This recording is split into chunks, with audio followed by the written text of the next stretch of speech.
Wewe ndiye yule mtu. Maneno haya yamebadilisha historia. Nabii Nathan amesimama mbele ya Mfalme Daudi, mfalme mkuu wa Israeli, na kumwambia ukweli una uchungu. Hapo si mchezo. Si mazungumzo ya kawaida. Ni saa ya hukumu.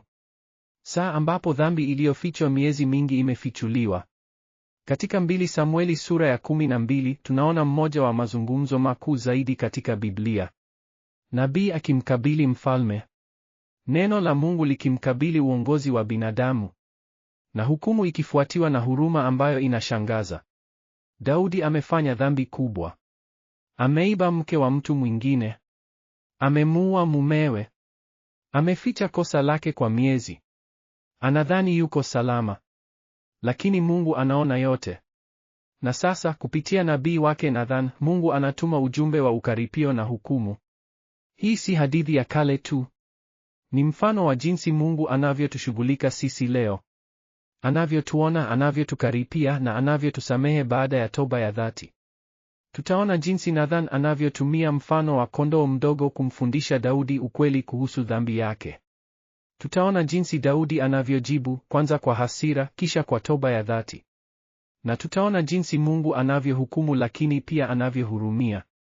Hebu tusikilize neno la Mungu kutoka 2 Samueli 12 mstari wa 1 hadi 7. Bwana akamtuma Nathan kwa Daudi. Nathan akamwendea na kumwambia, katika nchi fulani kulikuwa na watu wawili, mmoja tajiri na mwingine maskini. Yule tajiri alikuwa na makundi mengi ya kondoo na ng'ombe, lakini yule maskini hakuwa na chochote isipokuwa mwana-kondoo mmoja mdogo aliyemnunua. Alimlea naye akakuwa pamoja naye na watoto wake, alikula chakula chake na kunywa katika kikombe chake na kulala kifuani mwake. Alikuwa kwake kama binti yake. Yule tajiri alipata mgeni, lakini hakutaka kuchukua kondoo wala ng'ombe kutoka makundi yake ili kumtayarishia chakula mgeni wake. Badala yake akamnyang'anya yule maskini mwana-kondoo wake na kumtayarishia yule mgeni wake. Daudi akakasirika sana na yule mtu, akamwambia Nathan, kama Bwana aishivyo, mtu aliyefanya jambo hili anastahili kufa. Na huyo mwana-kondoo atalipa mara 4 kwa sababu alifanya jambo hili na hakuwa na huruma. Kisha Nathan akamwambia Daudi, wewe ndiye yule mtu. Hapa ndipo mzunguko unazunguka. Daudi amejilaani mwenyewe bila kujua. Mfano ulioelezwa na Nathan ni picha kamili ya kile Daudi alichofanya. Batisheba ni yule mwana-kondoo. Uria ni yule mtu maskini. Na Daudi ni yule mtu tajiri aliyeiba alichokipenda zaidi, mtu maskini. Kuna maelezo muhimu yanayosahaulika katika hadithi hii. Kwanza, angalia jinsi Nathan anavyomkaripia Daudi. Hatumii ushujaa wa kukemea moja kwa moja. Anatumia mfano, hekima ya kiunabii. Kwa nini? Kwa sababu mifano inafungua moyo na akili. Inatuwezesha kuona ukweli bila kujihami haraka. Nathan anajua kwamba ikiwa atamwambia Daudi moja kwa moja umefanya dhambi, Daudi anaweza kukataa au kujitetea. Lakini mfano unamfanya Daudi mwenyewe atoe hukumu. Pili, angalia jinsi Daudi anavyokasirika na yule mtu tajiri katika mfano. Anasema anastahili kufa na alipe mara 4. Huku ni kujilaani kwake mwenyewe bila kujua. Hasira yake ni kueleza kwamba anajua kile ni kosa kubwa. Anaona uovu wa kitendo hicho. Lakini haoni kwamba yeye mwenyewe ndiye aliyefanya jambo hilo hilo. Tatu, angalia jinsi Nathan anavyosimama dhidi ya mfalme. Hii inaonyesha kitu kimoja muhimu, hakuna mtu aliye juu ya neno la Mungu. Hata mfalme lazima asikilize karipio la Mungu. Nathan haogopi mamlaka ya kidunia. Anajua kwamba neno la Mungu ni juu ya kiti cha enzi. Jambo hili linatufundisha kwamba tunapaswa kuwa tayari kutukana dhambi hata ikiwa inafanywa na watu wenye mamlaka. Baada ya Nathan kumwambia Daudi, wewe ndiye yule mtu, kuna mabadiliko makuu ya kiteolojia yanayotokea. Ya kwanza ni kutoka siri hadi kufichuliwa. Daudi alikuwa ameficha dhambi yake kwa miezi kadhaa. Anadhani hakuna anayejua. Lakini Mungu anaona yote. Katika Mzaburi 139, Daudi mwenyewe ataandika, Mungu, wewe unanifahamu kikamilifu, huko gizani hakuna kitu kinachofichika kwako. Dhambi haikawii gizani. Mungu anatuma watu wake, manabii, viongozi wa kiroho, hata marafiki, kutukaripia. Pili, kuna mabadiliko kutoka kiburi hadi unyenyekevu. Daudi hakujaribu kujitetea. Hakusema ni kazi ya uongozi au nilikuwa na haki. Badala yake akasema haraka, nimemtenda Bwana dhambi.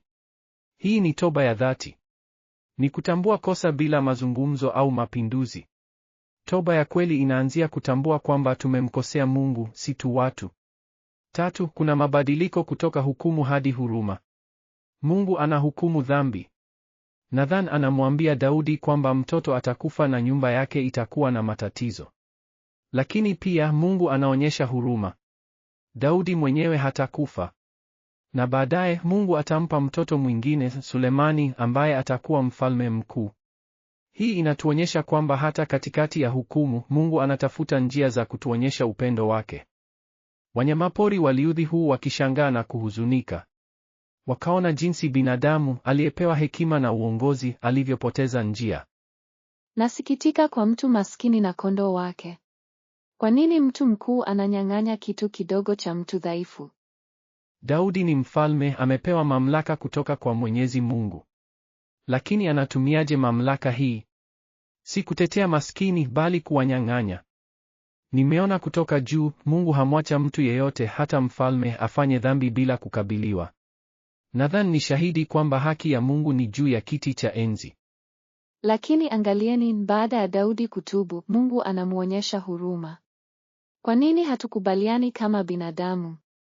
Ni ajabu. Wanyamapori tunashika utaratibu wake, lakini binadamu walioumbwa kwa mfano wake wanamkosea. Halafu anawasamehe wakitubu. Hii ndiyo baraka na laana ya chaguo.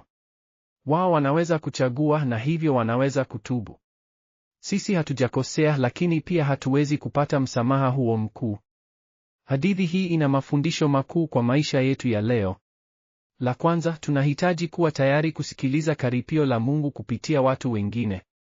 Pengine ni mchungaji, rafiki au hata mpenda wema ambaye anakuambia ukweli una uchungu. Usifikirie ni wadui. Pengine ni Mungu anayetumia mtu huyo kukaribia. Pili, tunahitaji kujua kwamba hakuna siri mbele ya Mungu. Yale tunayofanya gizani, Mungu anayaona. Dhambi haikawii, imefichwa. Ni bora kujitolea mwenyewe kwa Mungu badala ya kungoja kufichuliwa. Tatu, toba ya dhati haihitaji mazungumzo. Daudi hakujaribu kuelezea, kujitetea au kupunguza kosa lake. Alisema tu, nimemtenda Bwana dhambi. Hii ndiyo toba ya kweli.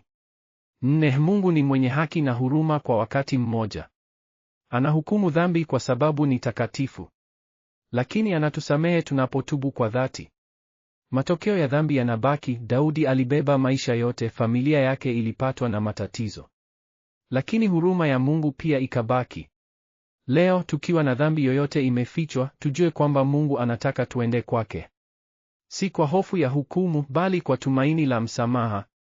Yesu amekwisha lipiana mamlaka ya dhambi. Lakini tunahitaji kutambua na kutubu.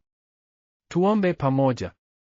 Mungu wetu, tunakushukuru kwa hekima ya Nathan na toba ya Daudi. Tunakuomba utusaidie kuwa tayari kusikiliza ukaripio wako kupitia watu unaowaleta katika maisha yetu. Tusaidie tuone dhambi zetu kama unavyoziona wewe, si kidogo lakini makubwa. Na baada ya kutambua, tusaidie tutubu kwa dhati, bila mazungumzo au mapinduzi. Tunajua kwamba wewe ni mwenye haki na huruma. Unahukumu dhambi lakini unatusamehe tunapotubu. Kwa ajili ya Yesu, amen. Katika kipindi kijacho, tutaona jinsi Daudi anavyoendelea kuishi na matokeo ya kosa lake, lakini pia jinsi Mungu anavyoendelea kumuonyesha huruma. Asanteni kwa kufuatilia Genesis to Revelation. Barikiwa. Jiandikishe kwa maudhui zaidi ya kusoma Biblia.